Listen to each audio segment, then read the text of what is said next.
Bienvenidos a La Mente y sus cicatrices. Soy Pablo de Lorenzo, psicólogo experto en trauma y acoso. Hoy vamos a hablar del dolor con Íñigo de Lorenzo y no es un episodio exactamente de psicología, al menos no en el sentido usual en el que lo solemos hacer, pero sí es un episodio profundamente relacionado con la mente, con el cuerpo y con una de las formas más universales del sufrimiento humano. Porque el dolor no es solo una señal mecánica que sube desde una zona dañada del cuerpo hasta el cerebro. El dolor es una experiencia, tiene una parte sensorial, también emocional, subjetiva, contextual, y esto es importante. Que algo sea subjetivo no significa que sea inventado.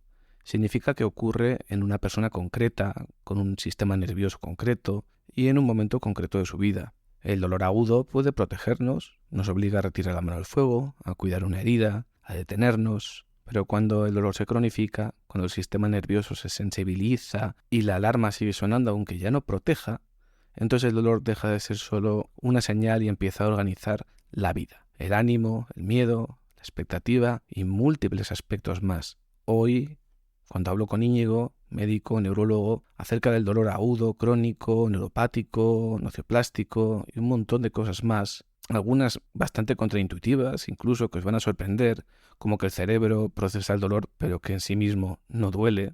Y como siempre, esto no sustituye una valoración médica ni psicológica individual. Es una conversación divulgativa que está aquí para ayudar a entender mejor una experiencia que todos conocemos, pero que no siempre sabemos escuchar bien. Vamos con el episodio. Ya estamos en la entrevista con Íñigo de Lorenzo, médico, neurólogo, sobre el dolor. Muy buenas, Íñigo, ¿qué tal estás? Muy bien, Pablo. Encantado de estar por aquí otra vez. Y nada, a ver, vamos a hablar un poco sobre el dolor. Antes que nada, recordar a nuestra audiencia quién eres, quién es Íñigo de Lorenzo, cuál es tu trayectoria y por qué hablar de dolor con un neurólogo. Yo me formé en medicina en la Universidad de Valladolid y posteriormente realicé mi especialización en neurología en el Hospital Universitario La Paz. Cuando terminé, estuve un año trabajando en el Hospital de Cuenca, Virgen de la Luz, y actualmente trabajo en el Hospital Francés de Borja de Gandía. Hago una neurología general en la cual pacientes consultan por dolor, ya sea generalmente un dolor, obviamente, centrado en la cabeza o en otras partes del cuerpo cuando existe una afectación de los nervios. Entonces sí que es una parte muy importante de nuestro trabajo como neurólogos. Y bueno, la primera pregunta que creo que es importante y central, ¿qué es el dolor realmente? Clínicamente, la definición más habitual de dolor fue descrita ya desde hace mucho tiempo, en 1964, y posteriormente adoptada por la Asociación Internacional para Estudio del Dolor en 1979. Es definida como una experiencia desagradable, sensorial y emocional asociada a un daño en un tejido actual o potencial, o que se describe en términos de este daño. O sea, es una definición un poco compleja, pero básicamente lo que quiere decir es que el dolor es una experiencia subjetiva, emocional y propia, que es vivida de forma diferente entre cada persona. Claro, entonces hay diferencias de dolores. Por ejemplo, el dolor agudo y el dolor crónico, ¿cuáles son las diferencias? Lo que tenemos que entender es que el dolor realmente tiene un significado y una función para nosotros, y de hecho es vital el dolor. El dolor agudo generalmente es un medio de defensa contra una injuria, contra un daño al cuerpo, a algún tejido, y que suele ser la responsable de ello es que la zona afectada suele inflamarse, suele producir mediadores que irritan las vías que llevan el dolor hacia el cerebro, y eso es lo que nos produce el dolor. Entonces, cuando ese daño se va resolviendo, esa inflamación, esos mediadores disminuyen, el dolor generalmente se suele resolver. Sí, entiendo entonces que tiene una función de quitar la mano del fuego, por ejemplo. Exacto, tiene una función protectora, es decir, de que hagas una huida, que te defiendas de eso que te está dañando. O sea, es lo que se busca, es algo vital realmente para Sí. la supervivencia de cualquier ser vivo. Claro, luego tenemos el dolor crónico. Es que yo no sé entender un poco qué es el dolor crónico, pero claro, teniendo en cuenta que el dolor agudo nos ayuda a reaccionar. El dolor crónico no es un poco un fastidio para el cuerpo, ayuda en algo. El dolor crónico en general se considera algo que no ayuda, que es algo desadaptativo realmente y que se suele producir por una persistencia en el tiempo del dolor, que hace que tanto las vías más periféricas, es decir, las ramas más periféricas del cuerpo que llevan el dolor hacia el cerebro, y tanto el cerebro sean más sensibles o que su umbral al dolor disminuyan, haciendo que eso se pueda perpetuar. La sensibilización de las estructuras que son más periféricas, pues se llamará sensibilización periférica. Por periférico te refieres a brazos, piernas. Exacto. Los nervios hasta la médula, digamos. Y de ahí para arriba, ya sea médula y los circuitos cerebrales del dolor, sería sensibilización central. Ambos colaboran o perpetúan el dolor, convirtiéndolo en un proceso de dolor crónico, instaurando diferentes procesos y cambios a nivel de procesamiento del dolor que hacen que la persona que tiene un dolor crónico generalmente tenga tendencia a presentar dolor con un umbral, con un límite para sentir dolor mucho más bajo. Incluso habrá cosas en esas personas que tienen dolor crónico que son estímulos que nosotros llamamos inocuos, es decir, que en general no producirían ningún tipo de molestia, que a esas personas les produce dolor. ¿Y no es paradójico que en vez del cuerpo adaptarse al dolor, el umbral baje? Sí, lo que he dicho, al final el dolor crónico es algo desadaptativo, es patológico, es algo que hay que tratar y en general cuando el dolor se vuelve algo que ya no está aportando, digamos, en general en sentido de como algo agudo que te ayuda Sí. a, obviamente, evitar que te hagas daño en ese tejido que está siendo afectado, hay que abordarlo porque un dolor que persiste en el tiempo puede desencadenar en que esos circuitos se desadapten y que se hagan más sensibles o más Ajá. susceptibles a posteriormente a sentir dolor, a reproducir dolor, incluso a límites más bajos y más persistentes. Claro, es un poco como lo contrario que ocurre con la fortaleza, por ejemplo, la resiliencia de un músculo. Cuanto más lo entrenas, más fuerte se hace. En cambio, si la función del nervio es sentir, cuanto más entrenas todo para sentir, más sensible se vuelve y más dolor siente. Por ejemplo, a nivel de la migraña, que es el paradigma de la cefalea, del dolor de cabeza primario, que no está debido pues, no, a un tumor o una hemorragia, es algo que surge del propio sistema nervioso. Cuando se perpetúan los episodios de dolor de cabeza en la migraña, se producen cambios cerebrales que hacen que eso sea más persistente y más difícil de tratar. Y eso hace que incluso la gente que, por ejemplo, tiene migrañas, pues tengan más comorbilidad, es decir, que tengan acompañado más frecuentemente otros dolores, como pueden ser un cuadro de fibromialgia o dolores crónicos, o que tengan una sensación que se llama alodinia, que es lo que he explicado antes, que es esa sensación de que incluso lo inocuo y lo suave, lo que no produciría dolor, pues es algo incómodo, es algo que lo Sí, hace como sensible, desagradable. que sería como cuando llegas quemado de la playa y la sábana suave te duele, por ejemplo. Exacto. Y aquí me gustaría preguntarte tipos de dolor, porque debe de haber diferentes como subtipos, por decirlo así. Sí, tenemos el dolor nociceptivo, es aquel en el cual se presenta el dolor por un daño en la estructura. Por ejemplo, te das un golpe, ¿no? Una herida, y ahí no se daña el nervio, sino que se daña la estructura que está inervada por el nervio y por esos mediadores, por esa inflamación que te he contado anteriormente. Eso es recibido como que se está generando un daño. Esa información es transmitida por los nervios hacia los centros de procesamiento del dolor. Lo que transporta, por ejemplo, desde el dedo meñique hasta el nervio más cercano, que suelen ser neurotransmisores, suelen ser... Y esos son receptores generalmente suelen ser fibras finitas, finas, que se llaman fibras C y A delta, y esas que son un poquito más gruesas y con mielina, que es lo que recubre los axones. Esos son como las terminaciones de los axones de las neuronas que llevan la sensibilidad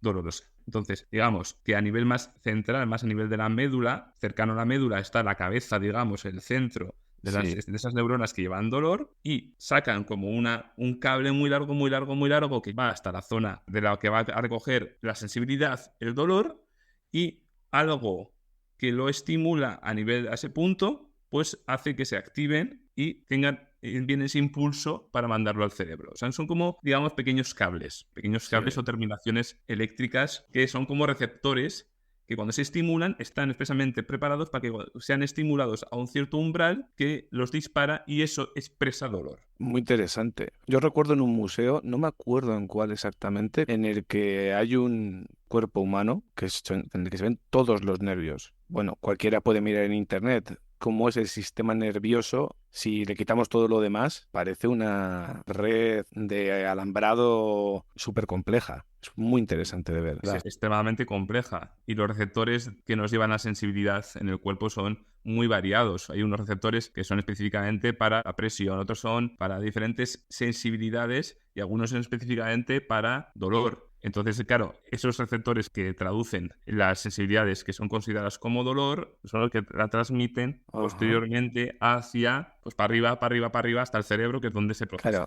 ¿Qué tendríamos más también? Luego estaría el daño en el propio órgano, estructura que transmite el dolor, que es el nervio. Entonces eso ya es neuropático. Daño neuropático, o sea, el dolor neuropático es el que surge del daño en el propio nervio. Como un corte, por ejemplo, puede ser en el nervio, un accidente o algo. Sí, exacto, un corte, un daño en el nervio por una irritación, por una compresión o, por ejemplo, en los pacientes que tienen daños en los nervios por diferentes razones, en las cuales ese daño del nervio produce dolor. Por ejemplo, pacientes diabéticos que por la diabetes tienen un daño en múltiples nervios del cuerpo, que se llama polineuropatía, que generalmente suele afectar a los nervios más distales, en la zona de los pies, por ejemplo. Ese daño en el nervio no solamente les quita sensibilidad, sino que produce dolor también. Y ese dolor es neuropático, porque el dolor surge de la afectación en el propio nervio. Ajá. O sea, diríamos, por ejemplo, también que el síndrome del miembro fantasma sería un dolor neuropático también. Más o menos, eso, porque eso es más bien una alteración a nivel de la representación cerebral de la extremidad que no está. La Vale. ausencia de sensibilidad recogida por esa extremidad a veces se puede expresar como sensación dolorosa. Muy interesante, muy Al no interesante. estar, digamos, pues a veces surgen de donde debería estar la pierna, esa extremidad o ese brazo, lo que fuera, pues surgen sensaciones que no son reales porque obviamente no está la extremidad, pero que pueden ser dolorosas. Sí, por ejemplo, el herpes zóster dicen que Sin duda. provoca daño a nivel neuropático. Es más, creo que el propio herpes se aloja en los nervios. Exacto. El del herpes zóster, o sea, el herpes, La el varicela. virus, el virus de la varicela, sí, virus varicela zóster, que se llama, es una infección que en la primoinfección, o sea, es decir, la infección que se coge por primera vez, primoinfección, produce la varicela. De niños, por ejemplo. Exacto, eso es. O de adultos, ¿eh? También puede pasar en adultos. Y posteriormente el virus queda acantonado en los ganglios sensitivos. Sí, como trincherado, ¿no? Escondido. Exacto. Ahí dormido, digamos. Y cuando se reactiva por el nervio sensitivo. Es lo que la llaman la culebrilla, por eso tiene forma de Exacto. culebrilla. Exacto, es un zóster. Eso es el zóster. De hecho, gran parte de cómo se sabe qué raíz del cuerpo lleva la sensibilidad de qué parte del cuerpo, se ha descubierto porque cuando se reactiva el virus en una parte, justo, las vesículas salen justo en la zona que lleva esa raíz. Entonces, tú tienes la culebrilla justo afectando al territorio que inerva esa raíz o que lleva la sensibilidad de esa raíz. Y así se puede topografiar las diferentes raíces de qué parte del cuerpo lleva la sensibilidad. Entonces, esto sí que es un paradigma también, digamos, un ejemplo típico de dolor neuropático. El nervio se queda dañado, o sea, se daña por la reactivación del virus, duele mucho y de hecho, posteriormente, la zona, aunque ya se haya curado, las zonas, porque salen vesículas, las vesículas se hayan resuelto y todo, esa zona puede quedar sensibilizada con un dolor crónico que es un dolor neuropático. Sí, se llama neuralgia posherpética o algo así. Exacto. Cuando pasa después de 3 meses posteriormente al zóster, se denomina una neuralgia posherpética. Y es más dolorosa, por ejemplo, que el dolor de una quemadura en la mano, así. Breve, Es, quiero decir. Sí, es diferente. diferente, ¿no? Vale, ¿qué más tipos de dolor nos encontramos? Existe un dolor que está un poco en discusión, es un poco debatido, el dolor nociplástico, que es un dolor más de la gestión, del procesamiento del dolor a nivel central por diferentes vías, ¿vale? Sí que no hay un daño como tal en el propio nervio, no es un daño estructural del propio nervio, como puede ser en una neuralgia posherpética o en un daño por una polineuropatía, como hemos dicho, en un paciente diabético, pero sí que a nivel del funcionamiento cerebral existe una alteración que lleva a que exista ese dolor. Se presenta en diferentes patologías pues, del ámbito neurológico y otros tipos, como puede ser, pues, por ejemplo, la fibromialgia, el Parkinson también tiene ese tipo de dolor, las cefaleas crónicas. Luego estaban los que, por decirlo así, eran de tipo, nosotros en psicología hablamos a veces de trastornos conversivos, cuando hay, por ejemplo, puede aparecer dolor que parece neurológico, pero luego se examina y se ve que no hay lesiones. Eso tenía un nombre en vuestro ámbito, ¿no? Yo considero que el dolor, en concreto la patología dolorosa, es difícil considerar que es algo conversivo, ¿vale? Porque al final el dolor es algo subjetivo,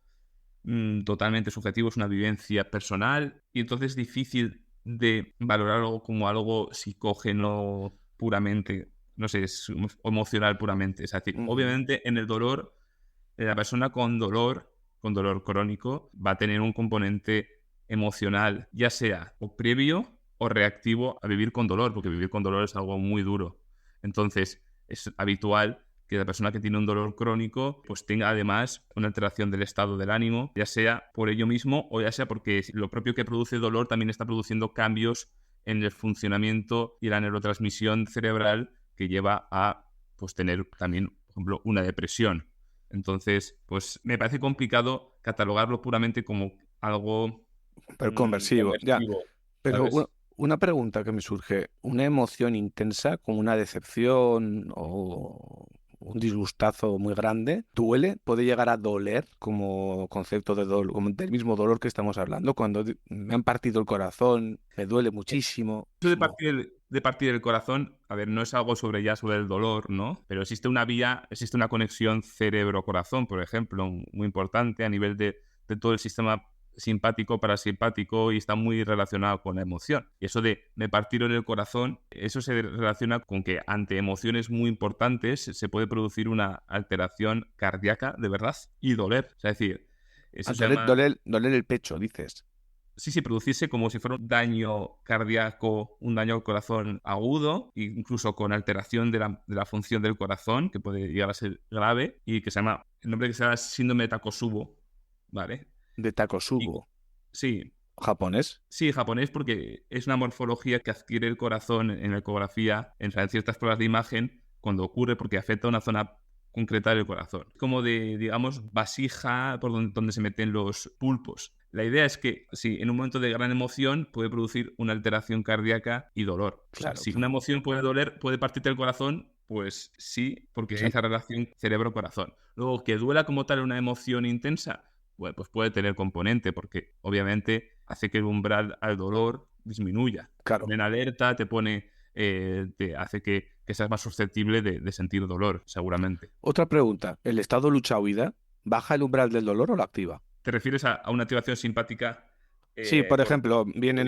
vienen a invadirnos. Me activo a tope, cojo mi arma y voy a luchar. La adrenalina y todo esto hace que, que mi umbral suba o baje en Sí, general. depende, es decir, en el momento que estás más activado, más focalizado y más activado, eres capaz de soportar más el dolor y la fatiga, sí. Bueno, me imagino que es un depende porque al final... Depende de la circunstancia y ¿Y por qué dos personas sienten distinto el dolor ante una lesión que puede ser idéntica? es algo muy complejo realmente. Va desde nuestra forma de vivir el dolor, sus relaciones emocionales previas, la forma de procesarlo a nivel cerebral de cada persona. Es algo muy, muy complejo. Incluso el propio umbral que tenga las diferentes estructuras nerviosas de la persona ante un estímulo de dolor. Es decir, el dolor es algo tan complejo y que tiene una relación con lo emocional y cognitivo tan importante que eso es lo que hace que la persona, incluso en diferentes partes y momentos de su vida,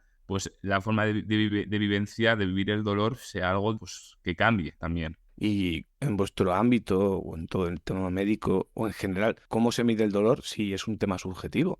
Efectivamente, pues el dolor se mide por escalas, pues que pueden ser o numéricas o analógicas o visuales, pues por ejemplo poniendo una carita de triste o de feliz, intentando graduar ese dolor de la forma más cuantitativa posible, Sí, por sí, ejemplo del 0 al 10, para poder, sobre todo, también dentro de la propia persona, ir haciendo un seguimiento. Es vale. verdad que hay gente, por ejemplo, que tiene una concepción un poco catastrofista y dice 10 a dolor rápidamente y cuando se ve desde fuera, que obviamente no parece un 10 de dolor, ¿no? O le Claro. dices un 10 de dolor es como si le pones un ejemplo terrible, ¿no? De algo muy doloroso y te dice 9 y ves y dices, no creo que corresponda a 9, porque si un 10 es, por ejemplo, que te caiga un elefante encima, ya me entiendes, ¿no? O sea, Sí, sí.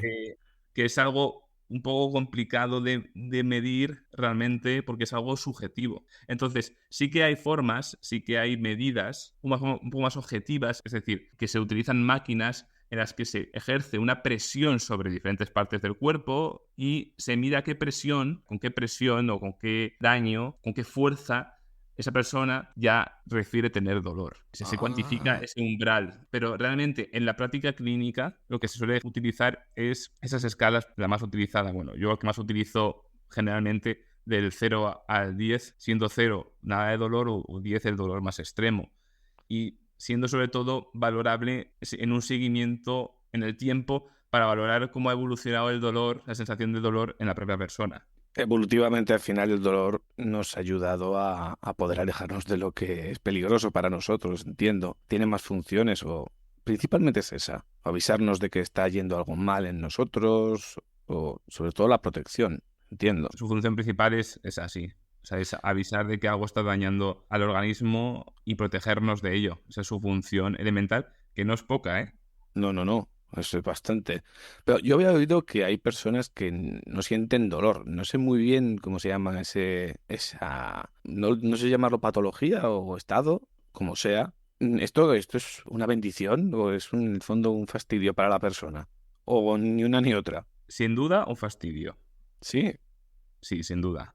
A ver, el caso, lo más extremo que existe, hay personas que por condición genética, no voy a ponerme a ser muy exacto y explicar todo, ¿no? Pero por condiciones muy, muy, muy raras existe un daño a nivel de los nervios que transmiten el dolor y la sensibilidad en general, pero en algunos casos en concreto más el dolor y la actividad autonómica del cuerpo, es decir, también la función de los esfínteres, la tensión arterial. Pero en concreto, parte de la zona más afectada en esas enfermedades es la percepción del dolor, que son neuropatías hereditarias en las que se afecta tanto las fibras sensitivas como autonómicas, así se llaman en conjunto. Esa gente no tiene percepción del dolor, entonces se Pero, producen auténticos desastres. pero sí tienen tacto, por ejemplo. Pueden tener alguna modalidad, pero en general tienen alteración sobre todo pues, de la sensación del calor, sensación del dolor. Es que la sensibilidad es algo complejo. Hay diferentes tipos de sensibilidad que se transmiten por diferentes tipos de fibras nerviosas, ¿vale? Pero en concreto no perciben el dolor. Entonces, puedes tener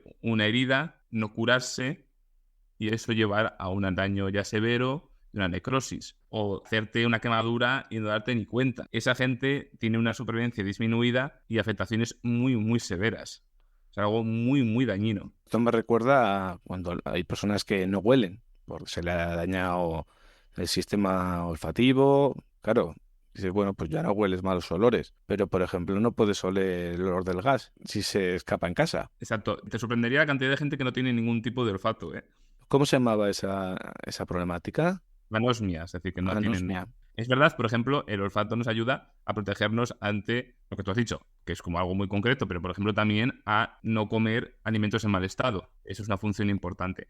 Respecto al tema del dolor, yo te he contado el caso más extremo, pero ahí existen muchas patologías en las cuales se produce una pérdida de sensibilidad dolorosa y que no hay que buscar algo muy raro. Por ejemplo, la propia diabetes. La diabetes se produce un daño de los nervios periféricos, sobre todo más distales, más alejados, ¿no? Los más periféricos, sobre todo los pies, y que en el conjunto en el paciente diabético, que se producen además daños en los vasos pequeñitos y grandes, eso puede llevar a que si no te cuidas los pies, si el paciente diabético no se cuida adecuadamente los pies, todo ello en conjunto puede derivar en lo que se llama pie diabético. Sí, eso hay que amputar además. Por eso Había... hay muchas amputaciones. O la congelación, por ejemplo, que debe doler un montón al principio, luego se siente calor un momento y ya no sientes nada, o algo así. Exacto. Una quemadura, cuanto más superficial es, pues hay un punto que duele mucho y cuando ya se produce un daño más profundo, ya no es como tal dolorosa, porque ya se han producido también la afectación de todos esos receptores que transmiten el dolor. En conjunto que sentir dolor es algo que es adaptativo hasta cierto punto y nos defiende.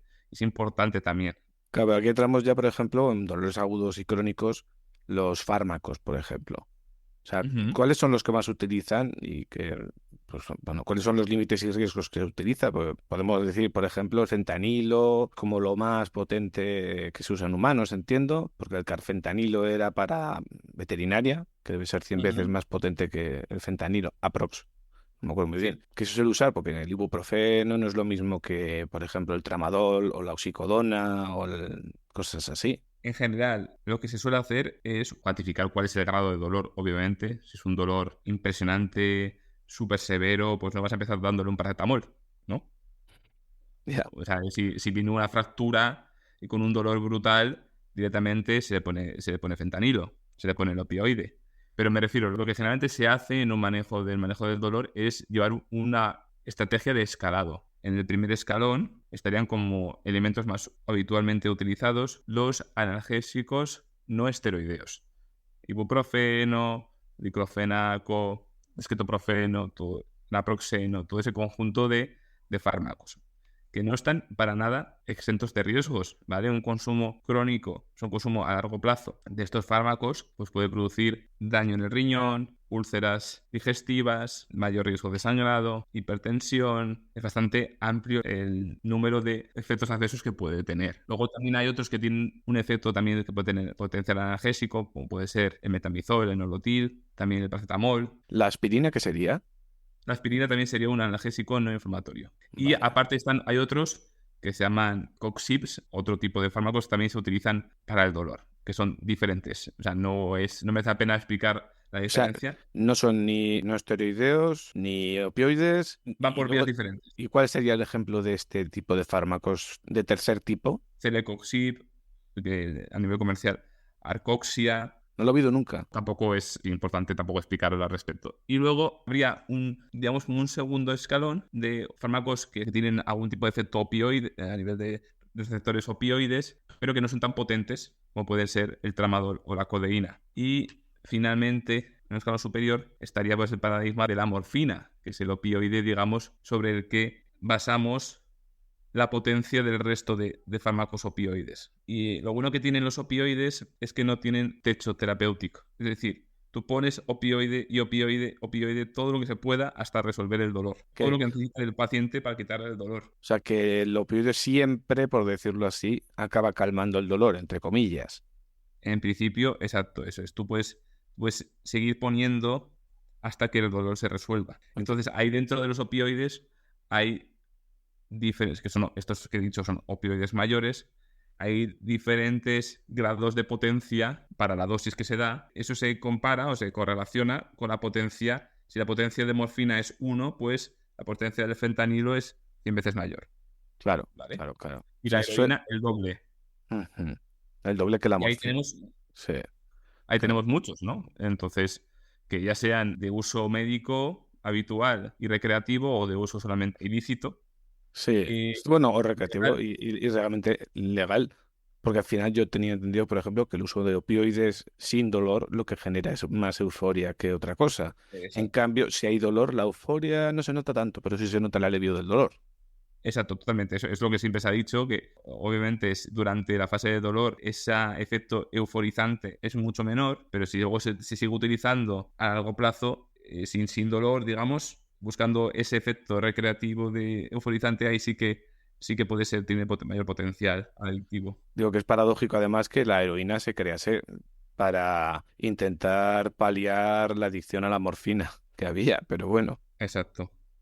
Sí, sí, Pero- sí. Y luego, según un poquito, pues también hay otros que tienen un poco por sus características, sirven más para deshabituar del consumo de otros opioides, como puede ser la metadona. Este grupo de fármacos, pues son buenísimos en el control del dolor, pero tienen sus potenciales riesgos, que ya todo el mundo conoce, pues potencial adictivo y tienen un efecto sobre el sistema respiratorio central que hace que el ritmo de la respiración vaya bajando hasta un momento crítico en el que puede haber un paro respiratorio. O sea, el riesgo de intoxicarse existe, es decir, tener una intoxicación existe y puede ser potencialmente mortal, aunque existe antídoto, ¿vale? ¿Cuál, Si hay la naloxona?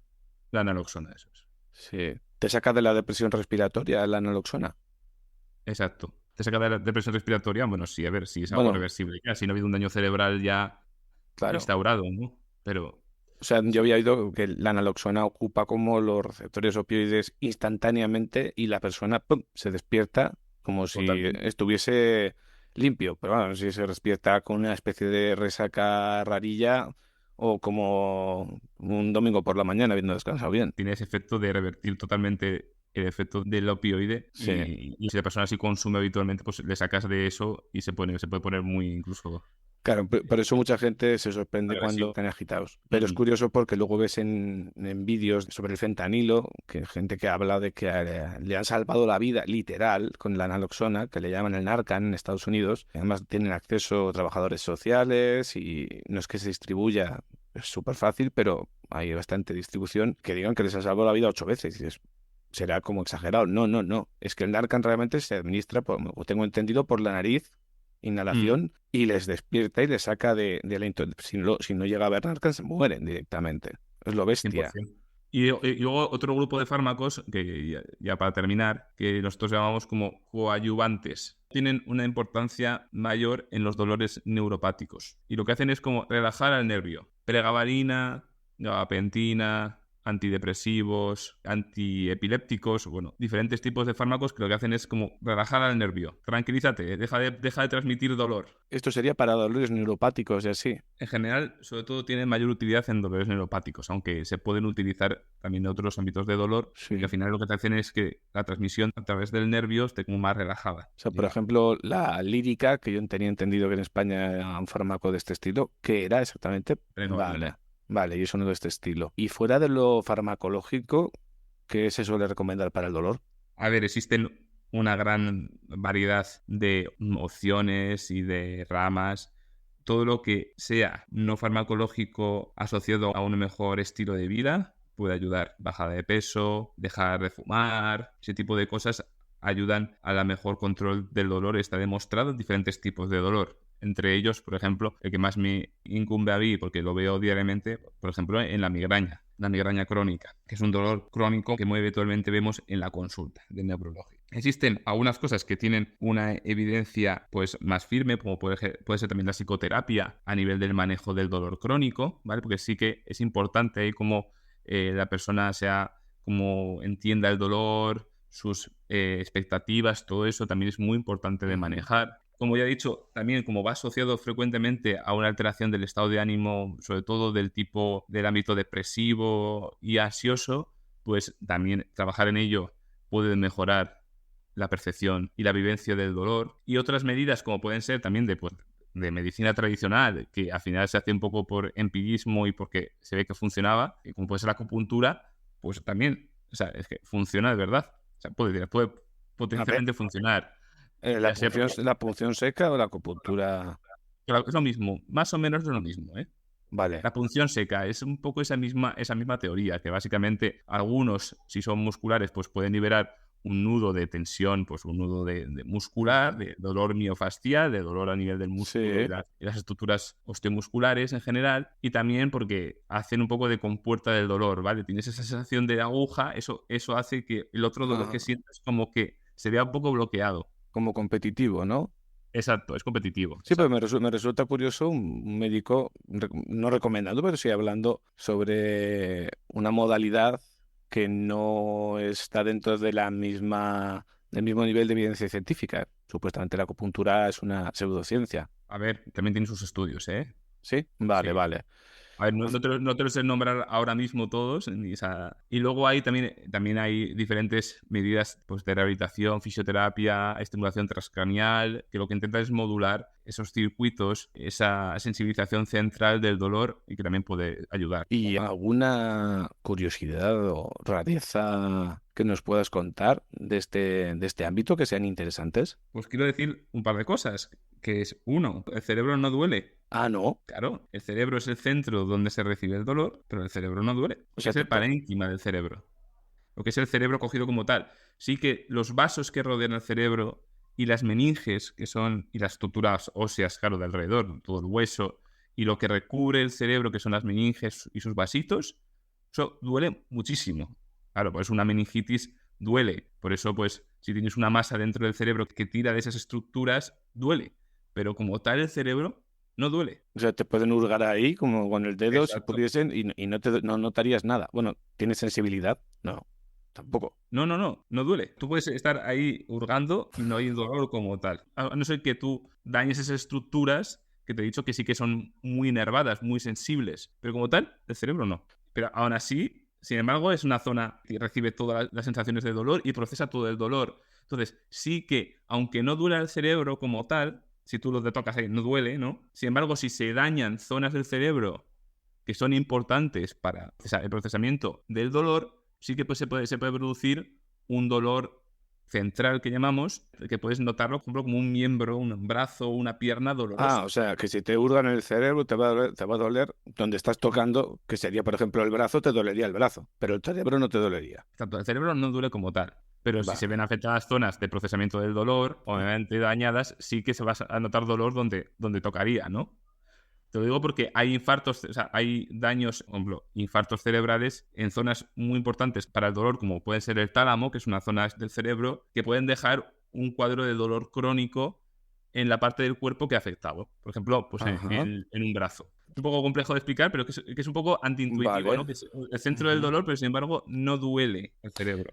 Luego, otra curiosidad, por ejemplo, es que lo mismo que estoy diciendo, ¿no? Que aunque el cerebro como tal no duela, si se activan ciertas zonas puede producirse dolor. Y, por ejemplo, hay crisis epilépticas en las cuales hay dolor. Crisis de ciertas zonas del cerebro en las cuales característicamente la sensación de aura, o sea, el aura, que es la parte motora de la crisis epiléptica, es una sensación dolorosa porque se está activando esa zona. Entonces, es algo curioso, ¿no? O sea, a mí siempre me llamó la atención esa contradicción que existe. Y bueno, no sé si quieres preguntarme algo más. Sí, claro. ¿Cuál serían tu top 3 de dolores más extremos que alguien puede sentir?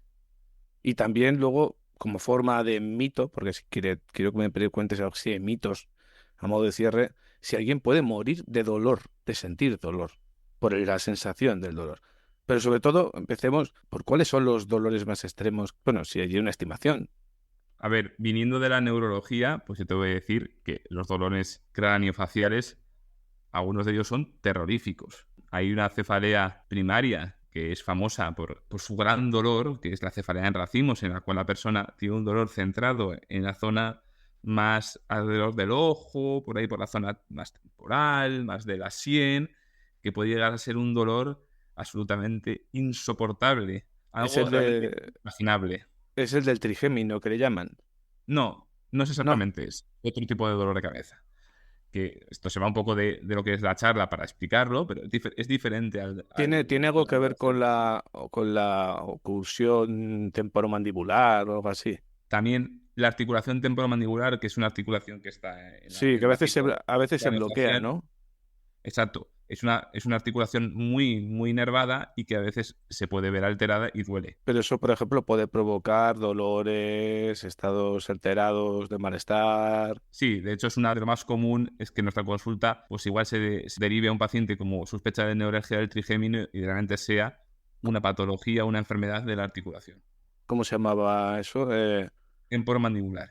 Temporomandibular. Por personas que he conocido, les han dejado liberada esa zona después de años Ujú. de esa especie de opresión y han notado una mejoría de calidad de vida impresionante. Y otro dolor que nosotros vemos también en la consulta y que es muy doloroso es pues un tipo de dolor que es la neuralgia del trigémino, que es un dolor pues neuropático. Suele ser un daño en la zona justo donde emerge el nervio trigémino, La ¿vale? cara. No, desde el tronco, o sea, el nervio trigémino sale del tronco del encéfalo, o sea, que está Ah, ahí como vale, adentro. vale. Pero Y se de ahí sienta en sale el la nervio. cara. Y el nervio hace su recorrido y va a inervar, a recibir la sensibilidad de la zona facial. Entonces, a nivel de su origen, justo cuando sale, más o menos cuando sale, se suele dañar, se suele ver comprimido por una arteria generalmente que hace un bucle, ahí que se mueve, está un poco ahí como más, da un girito y ahí comprime a ese nervio y ese nervio comprimido se comporta de forma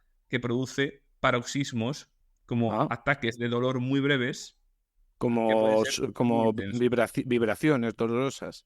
Es como si fuera un cable al que lo estás apretando y le has quitado el recubrimiento y suelta Ah, chispas.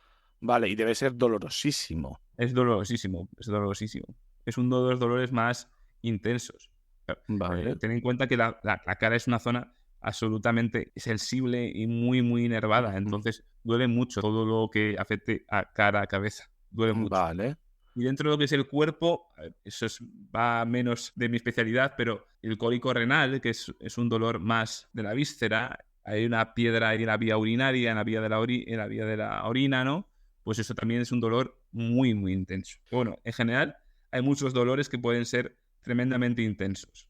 Y para ir cerrando, como mito principal, ¿alguien puede morir de dolor, del sentir dolor? Como tal, si el dolor es muy extremo, tú puedes llegar a tener tanta desesperación que busques el suicidio. O sea, hay gente que tiene un dolor tan intenso que no ve otra opción que quitarse la vida. O sea, Sí, pero entonces, a nivel de que el cuerpo puede ocurrir. desconecte, bueno, el dolor puede provocar desmayo, entiendo. Sí, o sea, si el dolor es un dolor muy intenso, puede llegar a producir una reacción de agitación, de huida tan intenso del cuerpo, como de aumento de la tensión arterial, de la presión, de la frecuencia cardíaca, de todo, que puede llevar a un colapso.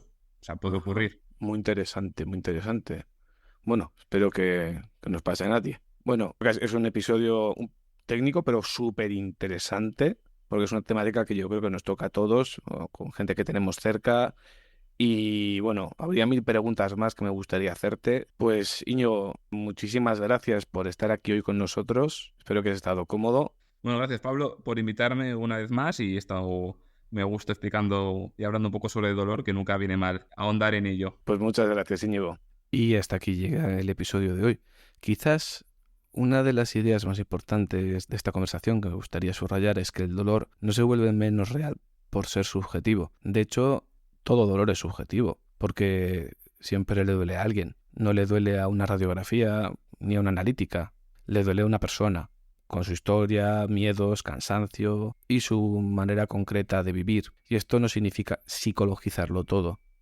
No significa decir que el dolor está en la cabeza, como si eso lo hiciera menos serio. Significa justo lo contrario, que cuerpo y mente no están tan separados como a veces nos gustaría creer. Hay nervios, receptores, inflamación, daño, fármacos y un montón de cosas. Pero también hay atención, emoción, memoria, esperanza, aprendizaje. Como hemos dicho, el dolor agudo nos protege, el dolor crónico muchas veces nos encierra. Y cuando alguien vive encerrado en el dolor, no solo sufre una parte del cuerpo, se estrecha su mundo. Por eso entender el dolor importa, por eso este episodio, para no banalizarlo, para no reducirlo a una queja y para no convertirlo en una prueba de fortaleza moral. O sea, hasta el hierro a golpes se rompe. También para recordar que pedir ayuda no es rendirse. A veces es precisamente lo contrario. Dejar de pelear a ciegas contra una alarma que no está funcionando bien y entenderlo un poquito mejor.